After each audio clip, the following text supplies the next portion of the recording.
Welcome back to another episode of Reddit's Dark Side, where I cover creepy true stories and encounters from the forum of Reddit. Have a story you would like to share? Email me at redditsdarkside@gmail.com. Can't get enough of these stories? I'll be posting single story reads to my VIP Espresso Lounge every week. More information will be in the show notes. I will also be holding a giveaway of a $50 Amazon gift card. To enter, simply leave a review of this podcast on Apple Podcasts. As always, I appreciate all of you and will continue to release 2 episodes a week, Mondays and Fridays. Now on to the show.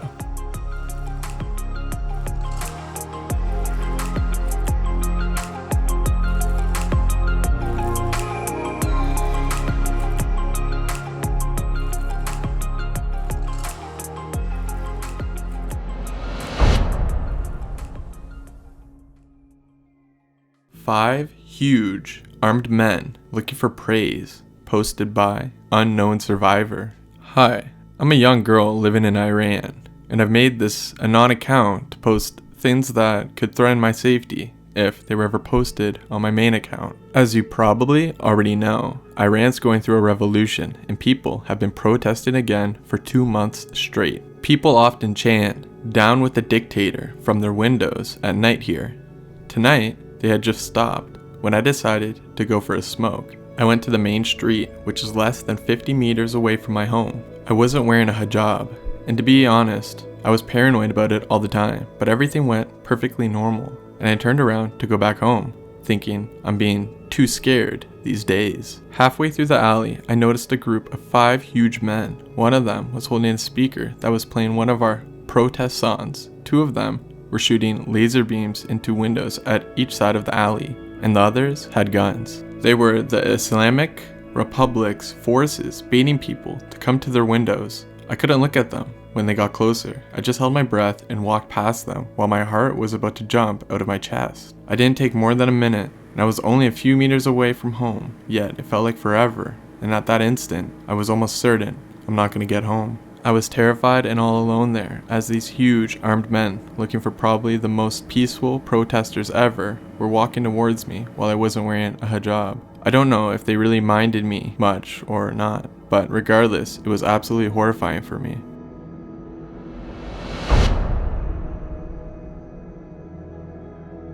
Boro the Gibbon, posted by Hurt Me Master.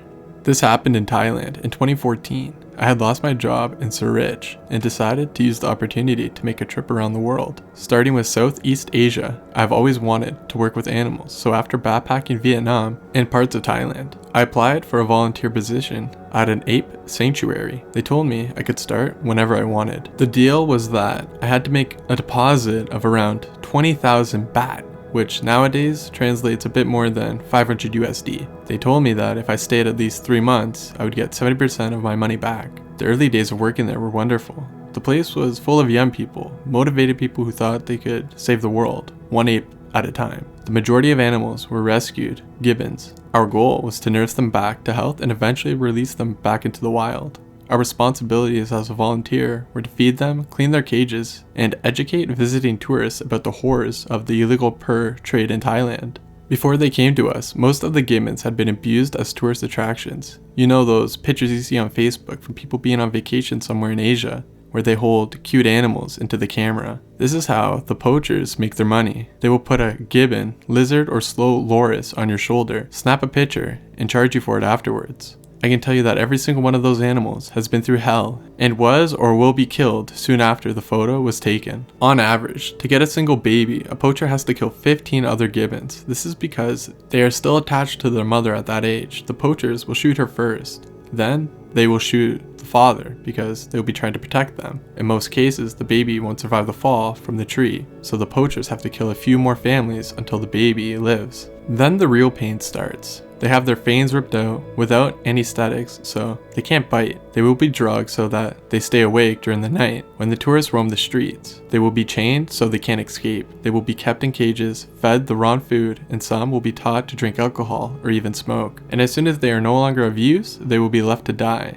The poachers will then go and find the next baby. As you can imagine, most of the gibbons in this sanctuary were pretty traumatized. But still, working with them was fascinating. They all had their own personalities, including little quirks. preferences and biases. Most of them were shy. Some only tolerated men near them, some disliked girls with blonde hair, etc. One female took a particular liking to me. Every time I walked by her cage, she would start masturbating furiously. Her boyfriend, who was kept in the same cage, did not seem to care at all though. I spent my days cutting fruit, mixing cement, hosing poo down the drain, and getting bitten by mosquitoes. Even though it was hard labor without any real pay, it was probably one of the best times of my whole trip. We all felt like we were doing something selfless, something noble. It was truly a fulfilling experience. Then one day, I was scheduled to work in the quarantine area. This is the place that tourists never get to see. It's where they keep the really bad cases. The gibbons there had been damaged beyond hope. They told me some of the things that had been done to them. Unspeakable horrors. All of them were either too sick, too weak, or too aggressive to ever be released back into the wild again. To be blunt, most of them were batshit crazy. First, there was Nini. She was hyperactive and showed self-mutilating behavior. You always had to feed her first. If she saw you give food to a different cage before hers, she would flip her shit, rip out her water container, throw herself down to the floor, and start biting her own arm. She was also kinda mean. The other volunteers had warned me that she would try to startle me. She would hide in the dark corner of her cage, or acting as if she was busy or sleeping, but as soon as you turned your back to her, she would jump at the bars right behind you with this ear-piercing scream and rattle the fence. I've dropped more than one food basket in this manner. After a few times of that happening, I got sick of her shit. I filled my mouth with water and walked closely by her cage, facing away, just far enough that she could not reach me if she sticked her arm through the wire. As soon as I heard her move, I instantly turned around and spit the water at her. It did not hit her. Gibbons have lightning-fast reflexes, but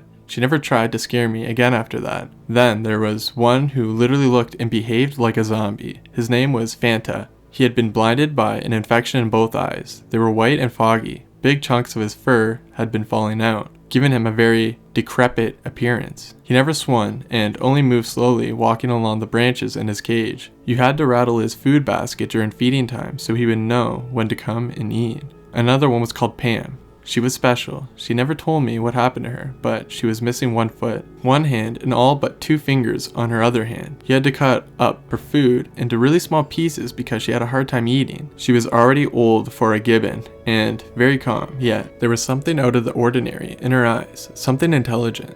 She was the only gibbon we were allowed to touch. We had to because we needed to apply cream and powder to her stump. She hated the powder though, and would only allow if she got a little massage first. Like all the gibbons in this area, she was alone in her cage. I guess she just missed being groomed by a partner. A Thai worker told me the story about how some years ago a volunteer who was going to clean her water container found it empty. That was unusual for Pam because with only 2 fingers, she wasn't really able to drink that fast. I turned the container upside down, just to be sure, when a dark green scorpion fell out and crawled away. There were a few more apes in the quarantine area, whose names I had already forgotten. But there is one name that I will never forget: Boro. Boro was huge for a gibbon, and strong. If he managed to get a hold of your shirt, he could pull you to the cage and rip it right off your body with one pull. Same thing was true for tufts of hair. While most gibbons get really excited during feeding time, Boro's was different. The first time I approached his cage, he didn't even come down to see what kind of food he was getting. I could already hear him chew on something up in his cage. Black feathers were floating down from his branch. He had somehow managed to catch a bird, and Boro was one of the few gibbons who still had his veins. There was also something wrong with his lungs. He was the only one who you could actually hear breathing, and when he sang, which he did not do often, it had this weird rattling tone to it. Oh, and he was also infected with hepatitis. I can't remember which, and since he liked to throw poo around, his hands were sometimes covered in feces, so you better make sure not to let him scratch you. They had tried to find a girlfriend for him a few times, but it never worked out. It seemed like he just hated other gibbons, and for some reason, he really hated me. They had told me that Boro was not fond of new volunteers, but with me, it was a different level. For example, we used a water hose to clean the cages from feces. The water pressure had to be quite high because after some time in the sun, the poo would dry and really stick to the bars of the cage. Gibbons don't like to get wet. That's why most of them hid in one of the top corners while we did the cleaning. During those few minutes, I felt like I was in charge. I did not have to constantly cover my back. One mistake did not mean a new scratch or urine stain, but to Boro, the hose meant nothing. Whenever I came close to his cage, he instantly tried to rip it from my hand. He didn't even care if he got soaked. He just cared about catching me or taking something away from me. Whenever I worked in quarantine, I could feel his stare. Whatever I did, he was watching me. Every single time I came close, he tried to grab me. He would hide in the shadows of his little house or behind some branches, then jump at the fence and reach through it. His claws were always exactly at face level, sometimes just a few inches away, grasping desperately. The Thai keepers told me they had never seen behavior like that. One day, a huge spider web had appeared overnight between a tree and the cage next to his, blocking my usual path. I'm not a fan of spiders, and I was behind schedule, so instead of removing it, I tried going through it. It meant I had to get a little bit closer to Boro's cage than usual. I thought it was still far enough. It wasn't. I tried to squeeze past the tree with my back to his cage. He caught the collar of my shirt. I was lucky that I was already holding onto the tree. Otherwise, he could have pulled me to the cage. I heard him hiss behind me as I managed to pull away, my shirt tearing and falling face first into the web. I took a little walk forwards to calm myself down. When I returned, he was quietly sitting in the shadows of his house again, breathing the slow, rattling breath. That was the last time I ever saw him. The thing I am about to tell you next, I did not see with my own eyes, but the keepers told us at lunch a few days later. That morning, when the keepers and some volunteers arrived at the quarantine, they felt like there was something wrong. Gibbons usually sing, especially in the early hours of the day. You can hear them from miles away if they give it their all. But this morning, it was quiet. The first thing they noticed when they entered the area was a huge red puddle under Fanta's cage. What was left of him was hanging in the feeding area. They found parts of him in his food basket outside his cage and on the ground. The second thing they noticed was that Boro's cage was empty. What had happened was that part where his little house was screwed to the back of the cage had rusted, and combining its weight with his strength, he managed to rip it out and squeeze himself through the hole it left. Then he must have lured Fanta to the edge of the cage by rattling his food basket. None of the other Gibbons were hurt, fortunately. It was partly my fault that he had escaped. The volunteers were supposed to check the integrity of the cages at least once a week. The tool we used for that was a long stick with a metal hook on it. It should have been used to pull any of the rusty parts of the grid to see if they still held. But that type of work was a pain in the ass. The tool was heavy. The Gibbons would always go crazy and grab it. You had to go to places in the area that were hard to reach, etc. So almost nobody cared to do it properly. The team they had to catch Gibbons was literally one guy with a blow tube. He was actually a great guy. He taught us how to cook rice in bamboo, and he could climb a tree in seconds. But he was also an alcoholic. Almost every night, he would down a bottle of Sainsom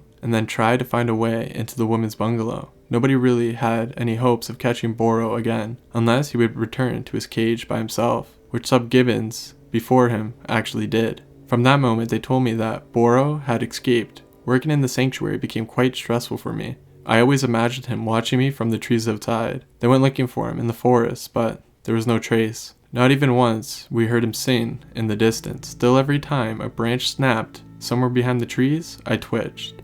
During the next week, we heard that some tourists had been attacked by a wild gibbon. They went out in the forest and looked for the culprit, but nothing came of it. The following night, I was awakened by a familiar sound. At first, I thought it was a roommate snoring. Then I realized it came from the window, which had no glass, only a mosquito net. A slow rattling breath. It was Boro. It was pitch black, but I'm sure it was him. He was holding his breath every couple of seconds, as if he wanted to be as quiet as he could to listen for something. I just lay there, trying not to make any sounds. I thought about it, what I was going to do if he decided to come inside. My plan was to use my blanket to shield my body. My roommate would surely help. After a few more moments, the rattling breathing stopped one more time. It never resumed. He was gone. The next day, I told our boss that I was leaving. It was not only because of Boro. Some of the other people that I really like were leaving too. I just felt like my time there was over. There were many more places in the world I wanted to see. I am sure they were able to afford a few new cages with the money I left them, so I did not feel bad about my decision. I don't know if Boro ever returned to the sanctuary. When I think about it now, I just feel sorry for him. He was not evil, just a wild animal that had experienced more terrors than most of us can imagine.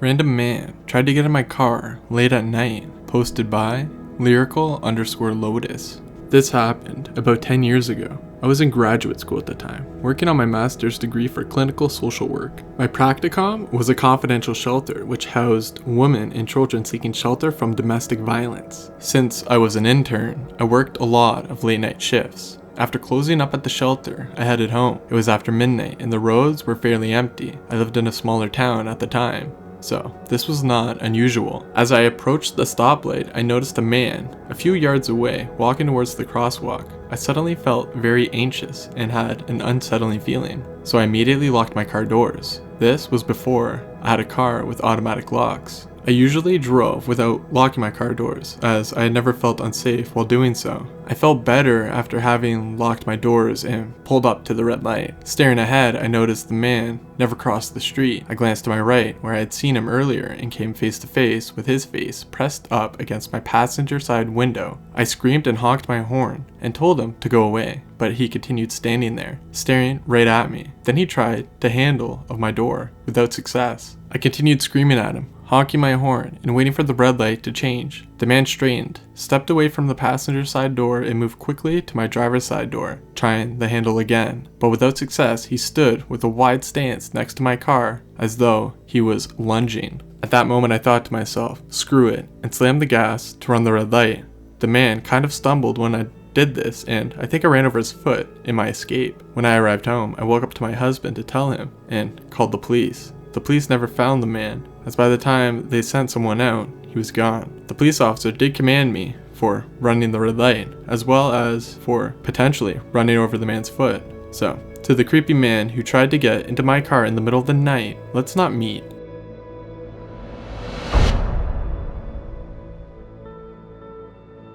Thank you for enjoying another episode of Reddit's Dark Side. Make sure to come back every Monday and Friday for more content.